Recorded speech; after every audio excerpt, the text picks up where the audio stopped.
ඔයාගේ කාමරේ බිත්තියේ ඔයා තින්ත ගාන වාරයක් ගානේ ඔයාගේ කාමරේ පොඩි වෙනව නේද?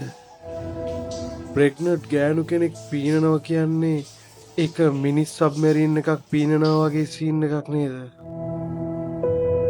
පෘථුවේ ඉන්න හැමෝම එකපාර මැරිලා ගියොත් එහෙම ඉන්ටර්නෙට් එකයි ඔටෝ ලයික් කමෙන්ට් කරන බොට්ල ටිකයි විතරක් ඉතුරු වෙයි. හෙලෝ ඇයින්න සිග්නල් නැහැ කියපන් බෝතල් කරපු වතුර බෝතල් හදන කම්පැනි හදන්නේ ප්ලාස්ටික් බෝතල් විතරයි නේද? වතුර හදන්නේ නෑනේ. නිකරුණේ අරක්කු සිගරට් බීලා ආතක් පාතක් නැතුව වියදම් කරන සල්ලි වලින් ටිකක් කීයක් හරි හොයාගන්න පුළුවන් betss.com වගේ සයිට් එකකට ඕනනම් දාලා බලන්න. පොල් ගාන හිරමන තලයේ මැද හිලක් තියෙන්නේ ඇයි?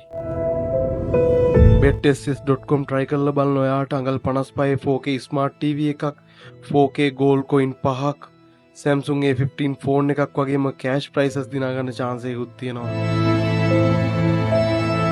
ඉස්කෝලේ බස් එකෙන් බැහැලා යන අවසාන ළමයා අනිත් හැමෝගෙම ගෙවල් තියෙන තැන දන්නව නේද?